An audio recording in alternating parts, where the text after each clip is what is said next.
उत्तर प्रदेश में निकाय चुनाव को लेकर सभी राजनीतिक पार्टियां गठजोड़ में जुटी है। वहीं चुनाव कार्यालयों पर भी तैयारियां जोरों शोरों से चल रही हैं। इसी कड़ी में सहारनपुर कांग्रेस प्रत्याशी मेयर पद प्रदीप वर्मा ने आज चुनावी कार्यालय का उद्घाटन किया। इस मौके पर कई वरिष्ठ कांग्रेसी नेता भी मौजूद रहे। कांग्रेस पार्टी के चुनाव कार्यालय के उद्घाटन के मौके पर भारी संख्या में कांग्रेसी नेता मौजूद रहे। सभी समाज के लोगों ने कांग्रेस पार्टी के दिग्गज प्रत्याशी प्रदीप वर्मा को अपना पूर्ण समर्थन दिया है। नगर निगम की सरकार 4 मई को मतदान होना है। सहारनपुर में 13 मई को जो है वो मतगणना होगी। मतगणना किसके पक्ष में होगी तो जनता ही बताएगी। लेकिन जो भारतीय जनता पार्टी के निवर्तमान महापौर हैं वो दूसरे प्रत्याशी के लिए वोट मांग रहे हैं, दूसरे प्रत्याशी के लिए विकास की बातें कर रहे हैं। मेरे साथ में मौजूद है कांग्रेस के प्रत्याशी प्रदीप वर्मा एडवोकेट जी, जो सुप्रीम कोर्ट के लॉयर भी हैं और सहारनपुर से इस बार कांग्रेस के प्रत्याशी के रूप में। सर, जो निवर्तमान महापौर हैं, प्रथम महापौर कह लीजिए, वो अब दूसरे प्रत्याशी के लिए वोट मांग रहे हैं, विकास के नाम पर वोट मांग रहे हैं। उनका टिकट काटा गया इस बार भारतीय जनता पार्टी से। क्या लगता है, क्या विकास हुआ है सहारनपुर में? किस तरीके से राजनीति है? भाई, यहाँ राजनीति सहारनपुर ही नहीं, पूरे उत्तर प्रदेश और देश में बहुत सारे हिस्सों में सिर्फ जुमलों की, बरगलाने की, मुद्दों से हटाने की राजनीति है। मैं उसे राजनीति नहीं कहता, उसे कहता हूँ मजमे का मदारी। वो सांप, बिच्छू, नेवले, छिपकली दिखाता है पर एक खास किस्म का तेल बेचने आया है। इससे ज़्यादा कोई फ़र्क मैं मानता नहीं लोगों में। तो विकास नहीं हुआ क्योंकि टिकट भी काटा गया है। निवर्तमान जो महापौर हैं उनका, बहुत सारे जो पार्षद हैं, लगभग 2 दर्जन के करीब जो पार्षद हैं, उनका भी टिकट काटा गया है। क्या देखते हैं, क्या विकास की कोई बाधा रही है उनकी वजह से क्षेत्र, सहारनपुर के क्षेत्र में, या कुछ और? देखिए, विकास विज़न, कॉन्सेप्ट, क्रिएटिविटी का क्षेत्र होता है।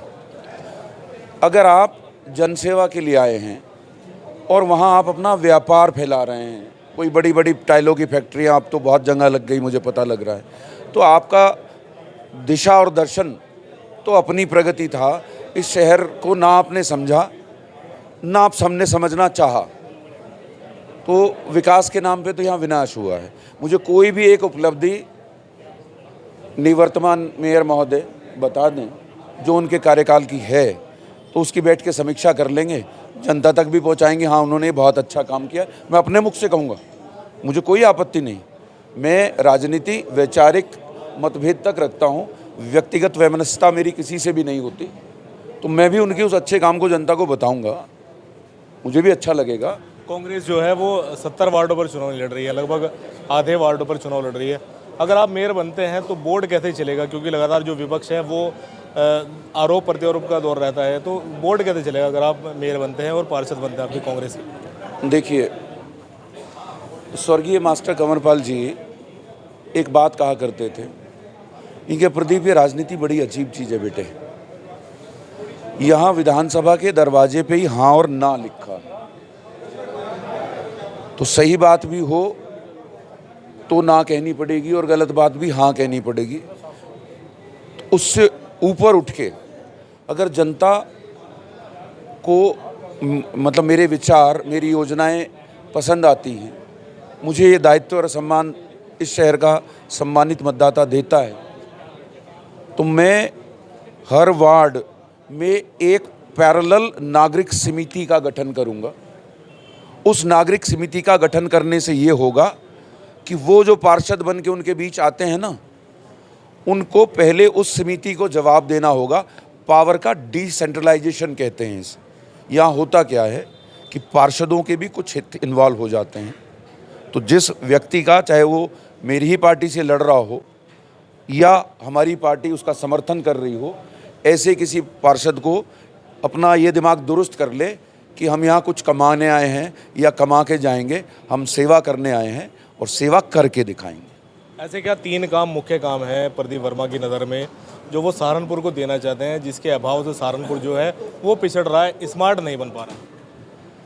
देखिए, स्मार्ट सिटी क्योंकि केंद्र की परियोजना है, मेरा दखल नहीं होगा, लेकिन एक जिम्मेदार नागरिक होने के नाते मैं पहले भी आवाज़ उठाता रहा हूँ, और अगर सम्मान मिलेगा तो बहुत पुरजोर तरीके से सहारनपुर की आवश्यकता के अनुसार स्मार्ट सिटी कैसा होना चाहिए, इसमें अपने सुझाव, अपनी आपत्तियां लगातार दूंगा।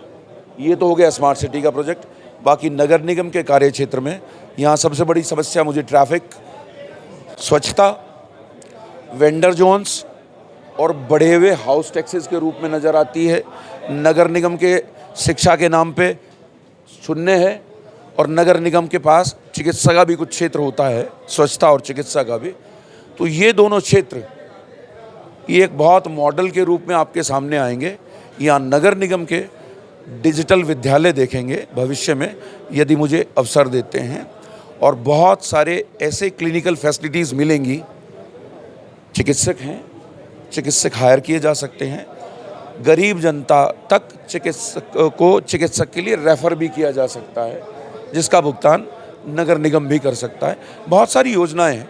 ये जैसे आपका ये ढमोला नदी बह रही है, राजभा हैं, जिनको हम कवर करके बहुत सारे मार्ग, सुगम मार्ग यहाँ यातायात के लिए बना सकते हैं। आप गौर करिएगा कि राजभा मेघ छप्पर कल्पना टाकीज वाले पुल से घुस के फिर आप घूम के उस राजभा तक जाते हैं। उस राजबाहे की अप्रोच वहीं से है जहाँ पुल उतर रहा है, वो राजभा वहाँ से भी कवर करके ले जाया जा सकता है। और मेरी विचारधारा ये है भाई, अगर अतिक्रमण करके भी कोई बैठ गया गरीब, तो वो उन अधिकारियों की भी गलती है जिनका ये दायित्व था कि अतिक्रमण ना हो। तो उनके लिए कुछ प्रबंध और व्यवस्था करके वो सारे वैकल्पिक मार्ग खोलने की तरफ मेरा ध्यान होगा। और मेरा ध्यान सिर्फ सहारनपुर नगर निगम पे तक महदूद नहीं है, मेरा ध्यान पूरे सहारनपुर जिले की जल संसाधन पे भी है। इस पे मैं बहुत विस्तार से अपनी योजना बताऊंगा कि ये 200 साल तक ये शहर कैसे जल पल्लवित रह सकता है, क्योंकि नगरीय सभ्यता सब जल पे निर्भर हैं और उसी का प्रबंधन आपका भविष्य बचाएगा। मेरा आखिरी सवाल आपसे होगा विकास प्राधिकरण को लेकर। सहारनपुर विकास प्राधिकरण जो है स्मार्ट सिटी के नाम पर काफ़ी जो कॉलोनी, जो 1 दशक पुरानी 2 दशक पुरानी कॉलोनियाँ हैं, उनमें नोटिस भेज रहा है, उन्हें नोटिस दे रहा है कि आप इसको रेगुलराइज कराइए स्मार्ट सिटी योजना के नाम पर। इससे क्या देखते हैं, जो पुराने लोग जो हैं जिन्होंने मकान बना लिए हैं, जो मकान जो लोग 10 साल पहले 15 साल पहले बना चुका गरीब आदमी है, उसको क्या लगना चाहिए? क्या वो रेगुलराइज करा सकता है या ये कोई भ्रष्टाचार की ही भेंट चढ़ेगा? बस सरकारों की इच्छा शक्ति की कमी। 1995 में यहाँ विकास प्राधिकरण बना था, 700 या 800 से ज़्यादा इलीगल कॉलोनी जिस दौरान बन गई। ये कोई बहुत बड़ी रॉकेट साइंस नहीं लगेगी, सिर्फ गूगल इमेज को आप देख लें कि वो क्या हुआ और वो किन अधिकारियों के कार्यकाल में हुआ। तो जनता को नोटिस भेजने से पहले उन अधिकारियों की जांच कराएं, उनकी संपत्तियां जब्त कराएं। इस देश के बर्बादी का कारण भ्रष्ट अधिकारी हैं। अगर आप मेयर बनते तो प्रस्ताव रखेंगे पे? अगर आप मेयर बनते तो प्रस्ताव रखेंगे सबसे पहले? बिल्कुल प्रस्ताव रखूंगा, बिल्कुल प्रस्ताव रखूंगा। और टेक्निकल क्यों रखूंगा? क्योंकि मैं रियल एस्टेट सेक्टर के साथ 12 साल का अनुभव लेके आया हूँ। हजार एकड़ की टाउनशिप्स के काम देख के संभाल के योजनाओं में आया हूँ। यहाँ 2 किताबें 300 रुपये की विकास प्राधिकरण बेचता है। एक है महानगर योजना, दूसरी बिल्डिंग बायलॉज। लेकिन इनके बीच में जो तमाम तर जियो हैं, उसको मैं लखनऊ आवास बंधु में 300 पन्नों की कंपाइलेशन करा के आया था। लेकिन वो किताब पब्लिक तक पहुंचने नहीं दी गई, क्योंकि जो किताब जियो की पब्लिक तक पहुंच गई तो पब्लिक को खुद पता चल जाएगा कि मेरा क्या कर सकता हूं, मेरा अधिकार क्या है। और उसी के लिए आपसे ये गेटिंग और सेटिंग करते हैं, वैसे नहीं होता है। ठीक है, विकास के मुद्दे हैं और अलग अलग मुद्दे हैं। लगातार जो प्रत्याशी हैं वो अपनी जो बात है वो वोटर तक पहुंचाना चाहते हैं। वो जो उनके वोटर हैं, वोटरों के दिल में क्या है, ये तो 4 मई को ही पता लगेगा। और 4 मई को जो मतदान होना है वो किसके पक्ष में होगा, किसकी बनेगी सरकार, या 5 साल का करना पड़ेगा इंतज़ार। 13 मई को मतगणना के बाद ये नतीजे जो आएंगे उसमें क्लियर हो जाएगा। अपने सहयोगी पंकज तलवार के साथ सहारनपुर से काशिफ खान।